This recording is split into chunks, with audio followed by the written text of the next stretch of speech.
त्याच टेबलावर बसावं जिथं देव, प्रगती, पैसा, स्वप्न आणि ध्येय यावर चर्चा होते, लोकांवर नाही.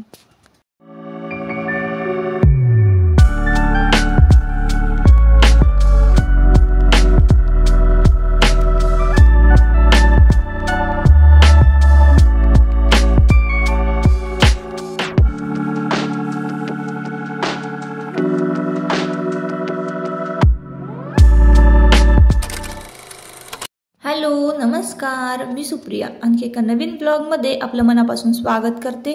तुम्हाला आजचा दिवस सुखाचा, आनंदी आणि आरोग्यदायी जाओ. तुम्ही जी काही स्वप्न पाहिली असतील ती सगळी स्वप्न तुमची पूर्ण होत. त्याचबरोबर शुभ सकाळ सर्वांना. सकाळची वेळ आहे आणि सकाळी सकाळी ना बऱ्यापैकी क्लिनिंगचीच कामं चालू असतात. तर उंबरा बाहेरचं ना माझं लोटून पुसून झालेलं आहे. पॅसेज सगळं क्लीन करून झालेलं आहे. नेहमीप्रमाणे कपडे जे आहेत घरातले वाळत घातलेले ते बाहेर काढून पण झालेले आहेत. आता ना घर स्वच्छ लोटून पुसून घ्यायचं, फर्निचर पुसून घ्यायचं आणि मग स्वयंपाकाला तयारी करायची. नेहमी असंच रुटीन असतं. तर मागच्या व्हिडिओला तुम्ही छान भरभरून प्रतिसाद दिला, त्यासाठी तुमचे मनापासून आभारी आहे. खूप छान कमेंट पण केल्या. बऱ्याच ताईंनी मला सांगितलं की तुझी सकाळी सकाळी गडबड होत असेल तर तू गॅस गिझर बसवून घे. पण झालं असं की मी सोलर बसवलेला आहे, त्याच्यामुळं ना मी गॅस गिझर नाही बसवू शकत. आणि काय होतं ना, थंडीमध्ये मग सोलर उपयोगी येतो. फक्त पावसाळ्याचेच 2-3 महिने जे आहेत ते मला तेवढा त्रास काढावा लागतो. गॅसवर पाणी तापवून घ्यावं लागतं. असो, आता मस्तपैकी एक छान डाएट रेसिपी मी तुमच्याबरोबर शेअर करते. तर अर्धा वाटीना मी इथे रवा घेतलेला आहे आणि 3 वाटी ज्वारीचं पीठ घेतलेलं आहे. रवा आणि ज्वारीचं पीठ छान चाळून घ्यायचं. एकदा मी उपीटची रेसिपी शेअर केली ना, तेव्हा मला एका ताईंनी कमेंट केली होती की तू रवा चाळून नाही घेतला. तर मी दर महिन्याला किराणा भरला ना की रवा नेहमी चाळून ठेवत असते. त्यानंतर त्यामध्ये आळजाळा नाही होत, कारण मी तो रवा भाजून ठेवत असते. अगदी हलकासा गरम करून ठेवायचा.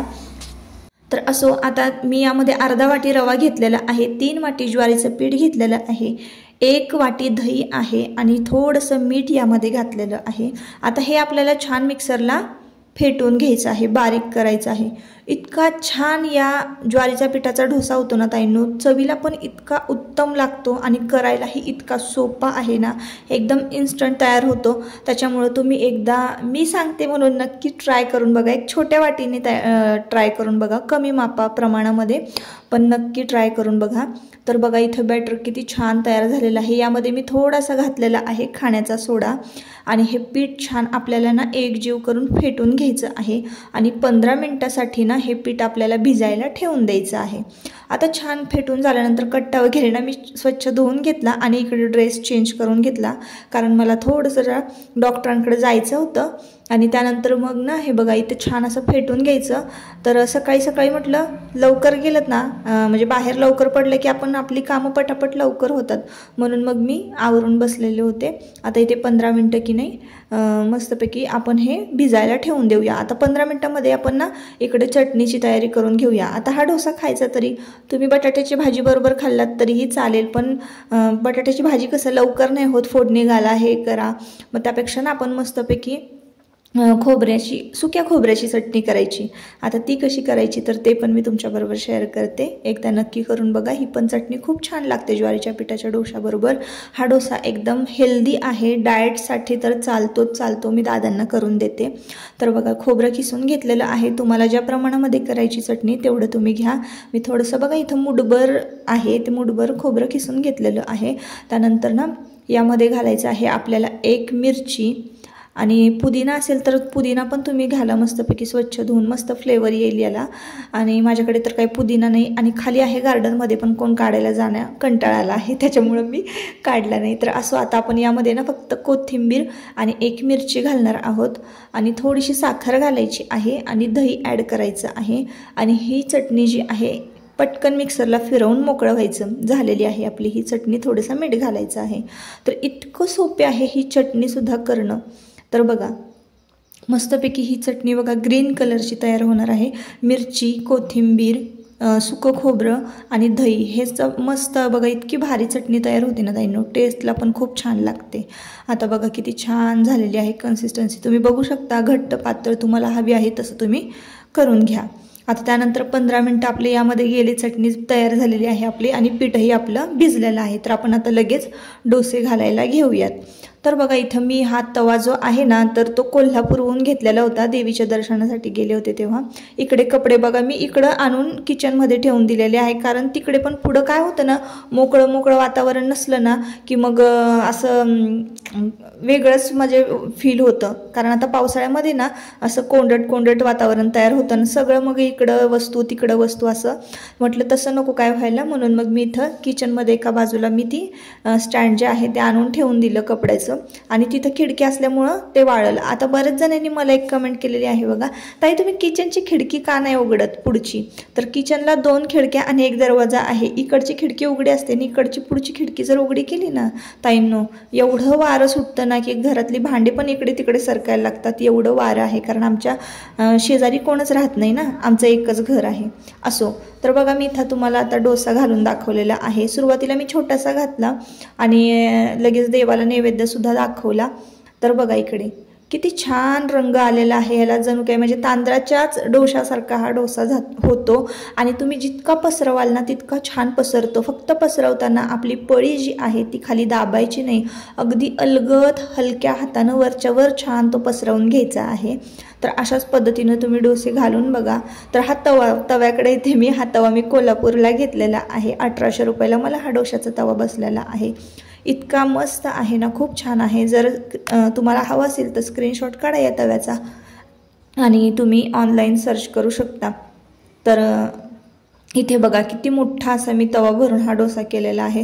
थोडंसं आजूबाजूला तूप पसरवलं ना की तुपाची पण टेस्ट एकदम भारी येते बरं का याला, आणि सुटतोय पण किती सुंदर. इतका भारी झाला होता ना, खरंच ताईंनो, खरंच खूप झाला. माझी स्तुती करायची म्हणून नाही मी म्हणत, पण तुम्ही एकदा करून बघा, खूप छान झाले होते. हे ज्वारीच्या पिठाचा डोसा हा कोण म्हणणारच नाही, इतका छान झाला होता आणि कलर पण तुम्ही बघा आणि खायला पण तितकाच टेस्टी लागत होता. तर असे पटापट सगळ्यांना आता मी इथं डोसे करून दिले. त्यानंतर नाश्ता वगैरे आमचा झाला. देव काय म्हणतात नको आहे त्यांना.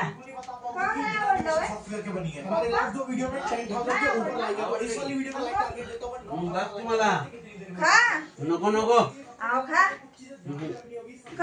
तू खा. नाही खा तू. निम्मा काय घे, निम्मा घे. भाकरी नाही आवडत मला. एक बस. मला भाकरीचं पीठ नाही आवडत. नाही मला नाही आवडत भाकरीचं पीठ. मी खाल्लं असतं एक सगळ्यांच्या आधी. बघा सांगते अर्धा. मला नाही आवडत. तर झालं असं की डोशाचं पीठ पडलं कमी. सगळ्यांनी डोसे भरपूर खाल्ले, पण की नाही बाबांच्या वाटणीला एकच डोसा आला आणि मी जो केला होता तो शेवटचा एकच डोसा होता. आता कसं आहे, प्रत्येक घरातल्या आईचं, प्रत्येक घरातल्या गृहिणीचं ना, गृहिणीची भूक ही भाकरी किती आहे टोपल्यामध्ये यावर ठरत असते बघा. तर तसंच माझं आहे, जर कमी जास्त पडलं तर नसेल तर म्हणायचं मला भूक नाही, आणि असेल तर खायचं, असा प्रत्येकाचा स्वभाव असतो. तसंच असतं माझं. तर डोसा कमी पडले, मग म्हटलं चला दुसरं काहीतरी करूया, डोसे पोटभर खाऊन घेऊ देत, असा विचार होता माझा. तर असो, आता इकडं कसं आवरलं सगळं आणि लगेचच मी निघालेली आहे डॉक्टरांकडे. आता गाडी घेऊन जायची, गर्दी एवढी, नदीला पूर आलेला आहे, तर तोही तुम्हाला बघायला मिळेल. त्याआधी बघा सासूबाईंनी इकडं ना मस्तपैकी बोंबील बटाटा याचं कालवण केलं होतं. आता श्रावण तर संपल्यातच जमा आहे, तर शेवटचा सोमवार झालेला आहे. मी मात्र नॉनव्हेज आत्तापर्यंत अजून खाल्लेलं नाही आहे आणि आता पोहोचलेलो आहोत. भाकरी वगैरे झाल्या, लगेच भातसुद्धा झालेला होता, स्वयंपाक संपूर्ण झाला आणि कट्टा आवरला होता. मी आत्ता पोहोचलेले आहे इकडं बघा खामकर चौकामध्ये. तर वाईचा खामकर चौक, आता वाईमध्ये जे राहणारे आहेत त्यांना माहिती असेल. तर इकडं मोठ्या पुलावर एवढं ट्रॅफिक जाम झालं होतं ना, कारण कसं होतं, नदीच्या त्या बाजूचं आणि या बाजूला जोडणारा जो एक पूल आहे ना, एकच पूल आहे मोठा पूल, तर तो आत्ता सध्या चालू होता. आणि जो छोटा पूल आहे ना, तर तो तुम्हाला इथून दिसेल. कृष्णा नदीला एवढा महापूर आला होता, म्हणजे महापूर होता, पूर पण नव्हता, हा महापूर होता. म्हणजे तुम्हाला तिथं बघा मी थोडंसं अंडरलाईन केलेलं आहे की जिथून आपण गाडी आपली जाते, गणपतीचं मंदिर तुम्हाला निम्म बुडलेलं दिसत असेल बघा, अंडरलाईन केलेली आहे. तिथं की नाही हा छोटा पूल आहे, त्या छोट्या पुलावरनं पाणी गेलेलं आहे. तो छोटा पूल जर चालू असेल ना, तर मग एकाच रस्त्यावरनं एवढी वर्दळ होत नाही. एवढं ट्रॅफिक जाम झालं होतं ना, एवढी भीती वाटत होती ना ताईंनो, गाडी चालवायला पण आणि मार्केटमध्ये जायला पण नको वाटत होतं. पूर बघायला येणाऱ्यांची वेगळीच गर्दी, क्रिएटर्स लोकांची वेगळीच गर्दी, व्हिडिओ शूटवाल्यांची वेगळीच गर्दी होती. एवढी गर्दी होती ना, खूप गर्दी होती. आता तरी हे सगळं कमी झालेली आहे गर्दी. आणि या बाजूचं तुम्हाला मी दाखवते. तर इकडं मी तुम्हाला एक बाण करून दाखवेन. तर ते चक्रेश्वराचं मंदिर आहे. आता चक्रेश्वराचं मंदिर म्हणजे काय नेमकं, तर कृष्णा नदीला जेव्हा पूर येतो, महापूर येतो आणि त्या मंदिराजवळ ना गोल एक असं चक्र तयार होतं. तर त्यामुळं ना त्या मंदिराला चक्रेश्वर मंदिर असं म्हणतात. तर हे चक्रेश्वराचं मंदिर आहे, जे पिवळं पिवळं म्हणजे तुम्हाला दिसत असेल कळस तो. तर इथं बघा एक चक्र तयार होतंय, तर ते चक्रेश्वराचं मंदिर आहे. तर असो ताईंनो, असा गेला माझा आजचा दिवस आणि अशी होती माझी रेसिपी. पण आता बघा मी संध्याकाळी ना 4 वाजता आयुषला घ्यायला गेले होते स्कूलमध्ये. आयुष बघा किती थकलेला आहे, त्याच्या चेहऱ्यावरनं त्याच्या डोळ्यावरनं इतका तो थकलेला दिसत होता ना, कारण त्याचं सध्याचं रुटीन एवढं जाम आहे ना ताईंनो. म्हणजे सकाळी 4:30 वाजल्यापासून तो उठतोय आणि सकाळी 7:30 वाजेपर्यंत तो तालीम करतो, त्यानंतर स्कूल करतो, त्यानंतर क्लास करतो, त्यानंतर तो घरी येतो, रात्री जेवतो आणि पुन्हा 9 वाजता तालमीत जातो. तर असं सध्या त्याचं रुटीन चालू आहे. तर असो ताईंनो, आता बघा सगळे विचारतात की ताई मी केसांना काय लावू, केस खूप गळत आहेत माझे. तर मी तुम्हाला खरं सांगू का, कुठलेही मार्केटमधले तुम्ही जर ऑइल लावत असाल ना, तर माझा कुठल्याच ऑइलवर विश्वास नाही आहे ताईंनो. जर तुमची खूपच प्रमाणाबाहेर जर केस गळती होत असेल तर तुम्ही डॉक्टरांचा सल्ला घ्यावा. कारण आता बघा, आता तर इतकं टेक्नॉलॉजी पुढे गेलेली आहे. डोक्यात इंजेक्शन्स दिले जातात, हेअरफॉल जो आहे तो कमी केला जातो. जिथं आपले माथ्यावरचे जे केस जर जास्त प्रमाणात जात असेल, पूर्ण टक्कल म्हणजे दिसत असणार आहे, तर तुम्ही ना डॉक्टरांचा सल्ला घेतलाच पाहिजे, मला तरी असं वाटतं. आणि मगच ट्रीटमेंट घेतली पाहिजे. पण आपल्या पण हातात जर आहे काही गोष्टी, म्हणजे होम रेमेडीज जर आपण ट्राय करत असू तर त्याचा इफेक्ट आहे ना खूप उशिरा जाणवतो पण खूप उशिरा जाणवतो. म्हणून वेळच्या वेळी ना आपण काळजी घेतलेली बरी असते. माझे पण खूप थिक जाड होते केस, पण आता इतके पातळ झालेले आहेत आणि खूप लांब सडक होते. तर त्यामुळं ना मी काळजी घेतली नाही. मी पाहिजे त्या वेळेला मसाज नाही केली, पाहिजे त्या वेळेला केसांची काळजी नाही घेतली, धुतले नाही, सूर्यप्रकाश म्हणजे सूर्यकिरण जर आपण दाखवले नाही, दिले नाही, सूर्यप्रकाशामध्ये जर केस वाळवले नाही, तर आपले बरेचसे हेअरफॉल जो आहे तो काही वयानंतर आपल्याला जाणवतो. जर तुम्ही छानपैकी केस व्यवस्थित निगा राखत असाल, सूर्यप्रकाशात मस्तपैकी छान केस वाळवत असाल, ड्रायर वापरत नसाल, कुठलंही तेल मेडिसिन्स वापरू नका. तर मी आत्ता हे तेल कसं तयार केलं आहे, तर बघा ताईंनो, कापूर असतो की ना भीमसेन कापूर, तर तो मी घेतलेला आहे. आता तो मला घ्यायचा होता खरं, मार्केटमध्ये एवढी गर्दी होती, कुठं गाडी लावून कुठं नाही. आणि आज माझ्याबरोबर जी घटना घडलेली आहे ना ती खूप भयानक. म्हणजे रिक्षावाल्यांनी पाठीमागून माझी गाडी दाबली होती आणि पुढे होता ST-वाला, आणि मी गाडी कुठे घेऊन जाऊ हेच मला कळत नव्हतं. मधल्यामध्ये असं हे झालं होतं. आणि आता मी नवीनच शिकले चालवायला, त्यामुळे मी खूप घाबरले होते ताईंनो. तर असं झालं, त्याच्यामुळे मी कुठंच गाडी थांबवली नाही आणि डायरेक्ट घरी आले. त्यामुळं काही कापूर नव्हता ना, तर कापराचा फक्त चुरा होता खाली, तो घेतलेला आहे खोबरेल तेलामध्ये. आता खोबरेल तेल आमच्याकडचं बघितलं तर तुम्हाला टेम्परेचर कळालंच असेल आमच्याकडच्या वातावरणाचं. इतकं घट्ट ते खोबऱ्याचं तेल झालं होतं ना की गरम करून घ्यावं लागतं.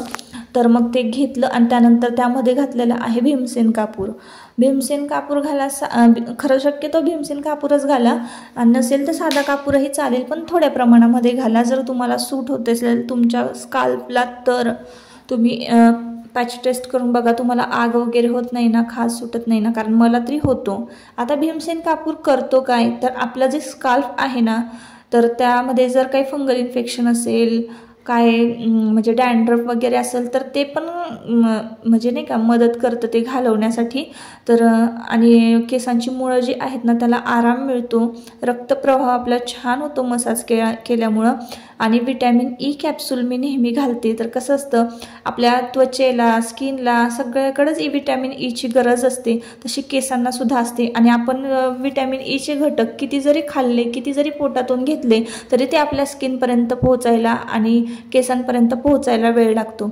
म्हणून व्हिटॅमिन ईच्या कॅप्सूल वरच्या आपल्या स्किनला, चेहऱ्याला लावणं, केसांमध्ये खोबरेल तेलामध्ये मिक्स करून केसांना लावणं हे गरजेचं आहे. म्हणजे आपण पोटातून जेवढं घेतो ना तेवढं बाहेरून सुद्धा स्किनला, केसांना देणं गरजेचं आहे. तरच आपली हेल्थ, स्किन, केस सगळं व्यवस्थित राहणार आहे. तर असं आहे ताईंनो, घरच्या घरी मी हा असा साधा सोपा उपाय करते. तुम्हाला जर आवडला तर तुम्ही सुद्धा नक्की करा. झाला तर याचा फायदाच होणार आहे. तर असो ताईंनो, आता आजच्या व्हिडिओचा मी शेवट इथंच करते. मस्तपैकी छान केसांना मसाज करून घेणार आहे, आंबाडा घट्ट असा बांधणार आहे आणि पुन्हा कामाला सुरुवात करणार आहे. तर असो, आता आजच्या व्हिडिओचा मी इथंच शेवट करते. रेसिपी आणि ब्लॉग जर आवडला असेल तर नक्की आपल्या चॅनलला सबस्क्राईब करा आणि व्हिडिओला लाईक करा. Bye bye.